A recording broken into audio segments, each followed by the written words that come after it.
Shabbat Shalom and greetings to you all. And I guess you can see my good friend Cassie here. Well, I hope you all took some time to celebrate love. It triumphs over everything. We see that again this week. Love brings joy to people's lives, and it fills us with light. Joyful, joyful, we adore thee. God of glory, God of love. Hearts unfold like flowers before thee, opening to the sun above. Melt the clouds of sin and sadness, drive the dark of doubt away. Giver of immortal gladness, fill us with the light of day. Let joy into your lives, my friends, and fill your heart with love. Now, a lot of people really like the list of happiness habits that can be incorporated into daily practice. So I thought we would quickly go through them again. Be kind, eat well, exercise, meditate, be honest, dream big, my friends, be patient, judge less, smile often. Love yourself, forgive easily. Show gratitude, think positively, drink lots of water. Believe in yourself. Keep an open mind. Put your needs first. It's a hard thing to do, but do it. Don't make excuses. Speak well of others. Listen in order to understand. Choose faith over fear, and we're going to talk about fear today too. Make the most of now. Exercise self-discipline. Look on the bright side. Avoid social comparison. See failure as opportunity. Don't take opinions to heart.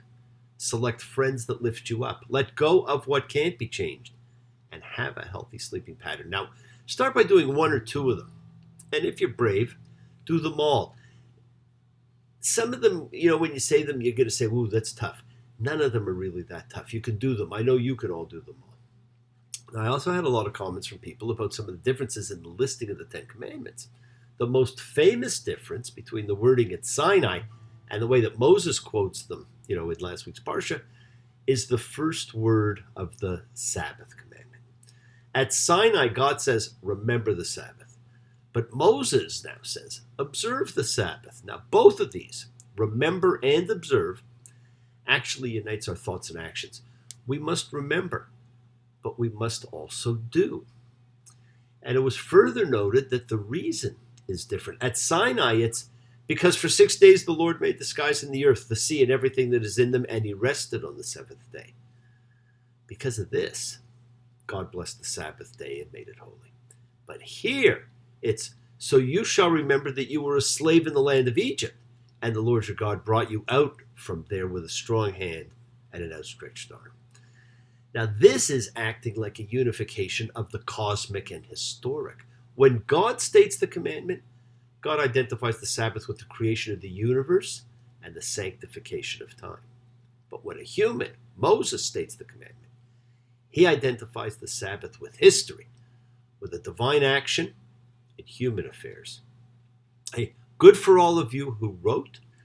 And there is a Dead Sea Scroll text of Deuteronomy which actually combines these and gives both reasons for the Sabbath. Now, one other significant, though subtle change which some noticed is all of the Ten Commandments are directed to each individual Israelite, male and female, with the exception of the first part of the last commandment, you shall not covet your neighbor's wife, which is explicitly directed only to men and reflects a marital structure that men control. Now, that's different than the Exodus version, and it's an easy one to miss. Right? And sometimes, people have to point it out. So that's another one that had a significant change to it. So if you did not get a chance to go back and read the two sets of commandments, it never hurts to be reminded. And let's take a moment now when all of us gather, the collective consciousness of spirit seekers who come together in the showing of faith, of love, as a community, a chavura, fellowship. When we express our nature of kindness, compassion, thoughts, feelings, hopes, dreams, and wishes that unites us all in this community house of spirit, Beth Ruach. So once again, please do go ahead and invite everybody physically, psychically, emotionally, spiritually, to gather and share from Psalm 133. Hine Matov. Come together. Hine Matov. Umenayim. Shebetahim gam yachad. Hine Matov. Umenayim. Shebetahim gam yachad. How good and how pleasant it is for brothers and sisters together. Community. Community. Community. Together. And as a community, let us all spread love, goodwill, and fellowship to the world. Because, look around, the world could use it right now. And do not forget to give thanks for the things that we have. We do that every week when we light our candles, share a cup of wine, a piece of bread. The tools of life and sustenance and fellowship that we observe daily, but especially every Friday in our Sabbath remembrance and observation. Let's also take a moment and pray for healing and renewal for everybody we know. So just sit back for a minute, give some thought to the people that you know that needs healing. Maybe they just need some renewal, some love, some goodwill, their spirits uplifted. Focus on them, call their names. And it's not just for people. It's for our pets, for the earth. It is the healing of the earth, the tikkun olam that is part of our genetic makeup that we do for Aubrey, for Bob, for Michael, for Ben, for Cass, for Sarah, for Bunny, and the one and only Rosemarie. And of course, make sure you include yourselves, my friends, because you all need renewal too. It is the kindness, healing wishes, goodwill, and love that we all send out that circles the world, finding those in need. So thank you, each of you, for all you do, for all you care, because the world is a world of spirit, and spirit never dies.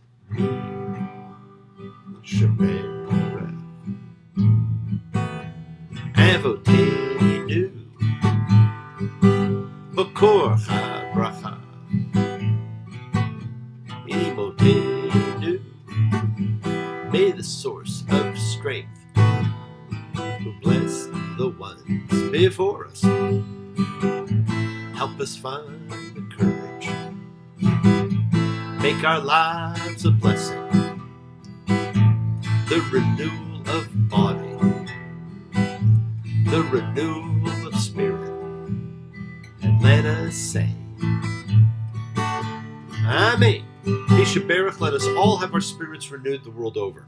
Remember, friends, this is the time when you set aside just a little bit of your own sacred time in your own little sacred space to talk to whoever or whatever it is that you happen to believe in. It is a part of your intention, your goodwill, your kavanah for the universe and for yourself. And let's send love and prayers out to our good friend Neil, who lost his mother, Bella. Bela Batleib, who was 102. She's at rest in the Garden of Eden, where the Master of Mercy will care for her under the protection of his wings for all time, and where her soul will be bound up in the bond of eternal life. Baruch Dayan Emet. Now this week, my friends, we read a parsha with a name taken from an unusual Hebrew preposition, ekev, which literally means on the heels of. So just think of Jacob, Yaakov, which came from ekev. But it's translated here as because.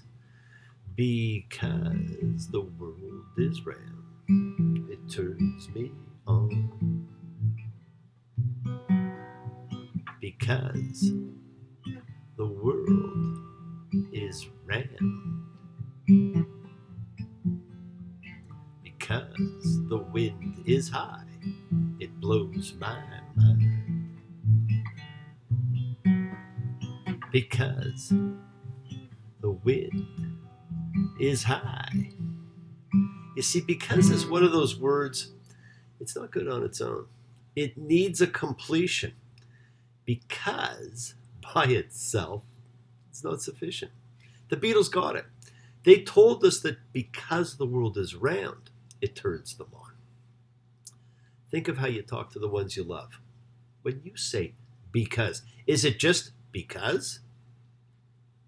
Or because you will get hurt, because I'm unavailable, because I have to do A, B, C, whatever. The why makes the because palatable. Right? So you always want to use a complete sentence when you're saying because. So think about what you do. And Moses tells us, Deuteronomy 7:12, it will be because you'll listen to these judgments and observe and do them, that the Lord your God will keep the covenant and kindness for you that he swore to your fathers. God will bestow blessings, but you must not fear or exhibit fear. Oops, it looks like we failed that one just a little bit. Right? But that's the way it works. All I want is you. Everything has got to be just like you want it to. Because. A word we usually use when we cannot explain why. It's not that we do not know. It's that we do not have the words. Learn the words. Be thankful. Be forgiving. Be loving. That's what Moses is talking about here. All of these blessings and curses are coming because of things. And we're always told what the because is. So because God is going to bestow blessings, but a commitment is required. And a price has been paid. Deuteronomy 8:2. And you shall remember all the way that the Lord your God had you go these 40 years in the wilderness in order to degrade you, to test you, to know what was in your heart. Now, what an interesting sequence of verbs that is. To degrade you. The word degrade is used to describe what the Egyptians did to the Israelites as slaves, and it's also used for what Shechem did to Dinah, and for what the people of Israel are supposed to do to themselves on Yom Kippur. It means to bring down, to humble, to lower someone, to test you. Now, what God does in commanding Abraham to sacrifice Isaac was a test. And the result of that test is that God says, now I know that you fear God. But is that what he really wanted? And the third of the verbs is to know, conveying that the purpose of a divine test is still to establish what is in a human's heart. Well, we hark back to Genesis 6 with God's regret at creating humans because they have evil in their heart. Maybe he's not so sure, so he keeps checking. Maybe he's hoping.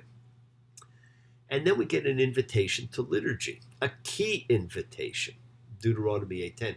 And you'll eat and be full and bless the Lord your God.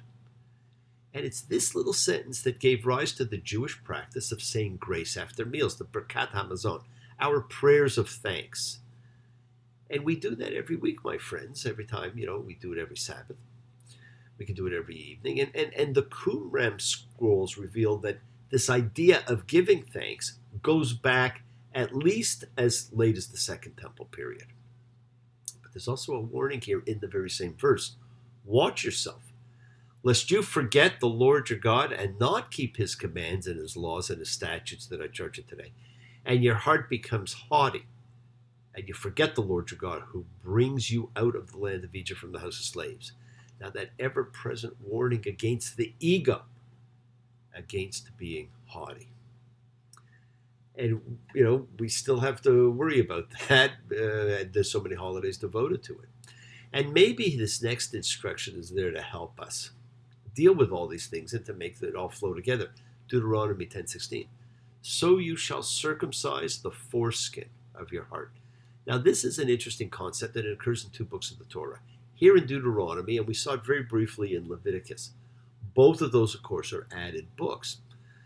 The sign of the Abrahamic covenant, and probably the most commonly observed of all the commandments by Jewish families for centuries, is circumcision. But the Torah commands the circumcision of one's heart as well. You see, my friends, the outward fulfillment of practices without also feeling it in one's heart is insufficient. And the concept of circumcising one's heart, unlike physical circumcision, applies to both men and women. And remember, to the biblical man, the heart represented the organ of understanding and feeling. So this bold metaphoric application of the idea of circumcision amounts to a symbolic reinterpretation of the entire meaning of circumcision. Here it's not merely the sign of the flesh of Abraham's covenant with God, as ordered in Genesis, but it also promises the removal of an impeding membrane, which allows us to achieve a condition of responsive openness to God's word. If we don't, circumcise the heart, we've blocked it off. And this keeps pointing to our need to love. And we love by opening our hearts. And that's why there's another reminder here, Deuteronomy 10:19. So you shall love the alien, because you were aliens in the land of Egypt. The man has made his natural state fear, my friends. The patriarchs inculcated it in their seed. We see, the description of God as being the terror of Isaac. Jacob spent his whole life in fear, and you see that become the dominant trait of his children. We celebrate a holiday every year dedicated to freedom from fear, because as a people, we descended into fear and the land of constraint, Mitzrayim, Egypt. And while after 400 years, a great leader led the people out of the land of fear through a wilderness of lack and struggle to a land of love and plenty, we continue living in constraint, struggling in our own wildernesses of lack and fear. Maybe no longer feeling there is a promised land of milk and honey for them, for us, for people that we know. Circumcision of the heart, my friends, opens our hearts to love, to life, to happiness, and joy. If anything, it's a more important circumcision. You want joy in your life. Freude, Freude.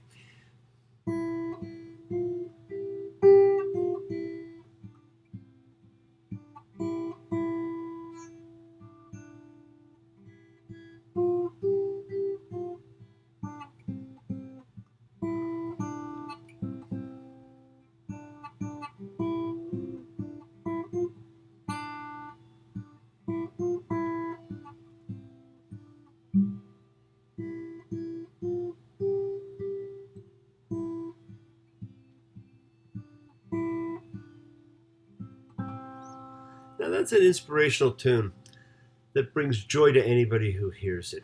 Written by a deaf composer who had to feel the joy in his heart in order to be able to write that song. Yes, the world is sacred. So is everything in it. Express your gratitude, light a candle, make a wish. Celebrate your life and the lives of those you love. Share your feelings with them. Live free, be free, honor your freedom, be well, be happy, and be blessed. Share and honor the light and all who live in the light and continue to shine. Continue to send everybody you know goodwill and love. Pray for peace and freedom for everyone, an end to terror and hatred. Remember, friends, we are a community. We learn together, we celebrate each other, we love each other, we share this ride together, men and women equally. So let's send out love, not fear. Send out peace, harmony, goodwill, and healing to all who need it. And please do learn to forgive and learn to love, including but especially yourself. Open your hearts and honor the relationships of your life. Tell those you love that you love them. Take advantage of the time you have. Enjoy the journey. We take the twists and turns and the patterns that weave through the fabric of our lives in our effort to grow, to learn, to be, to love. So please do love. Now bless you all. Have a fantastic week, a week of love and light, a week of peace, a week of miracles. Examine your intentions and use them to imprint your will on the universe. Remember, we set in motion all that happens in our lives. Our intention, our kavana, our cause, our effect, everything is linked. As I've said, you always have time to forgive and to be forgiven. You have the knowledge of what's good and bad. So acknowledge what you have done wrong to yourself, to God, and any other person you've wronged, and ask for forgiveness. And do so with sincerity, accountability, and vulnerability. Forgive those who've hurt you as you learn to be forgiving and to be compassionate, because the secret of forgiveness, compassion, and peace is in acceptance. Can you accept yourself, other people, and the world just as they are? Can you accept life just as it is without trying to control it? If you do, you can experience the peace that acceptance brings. So do not stop your journey. Do not stop moving towards your promised land, your home. Keep on dreaming, my friends. Keep on being, keep sharing, keep shining, keep teaching, keep spreading joy and goodwill. Do not follow fear. Follow love. It's always in front of you. And remember to have faith and unwavering adherence to principle, just as I have faith in the principle of love and in all of you. Act with purity of heart and mind. Despise none, defraud none, hate none. Cherish all. Honor every child of God, every creature of the earth. May all people know peace in this year, and may you nurture kindness and love everywhere you go. And work to be present in the body. Expand your heart, quiet your mind, because the deepest source of real power lies in your consciousness, my friends, and your ability to be mindful, to be aware, to be present in all of life's circumstances. So make the most of your time in this life. Continue to touch and transform the lives around you. You're never alone. You are forever blessed and have the ability to bring blessings to everybody you meet. Health, love, renewal to everybody you come across. We're all energy. Energy cannot be destroyed. It can only be transformed. Your words are your power to transform, to love, to bless. Be generous with them. Bless others. Bless yourself. Love with the heart. We're all part of a greater whole. Embrace love, not fear, forgiveness, not anger, and be there for someone because someone will always be there for you, whether you know it or not. And continue to explore faith and belief, and do not accept shame ever as a natural state. Whatever you feel, others have felt.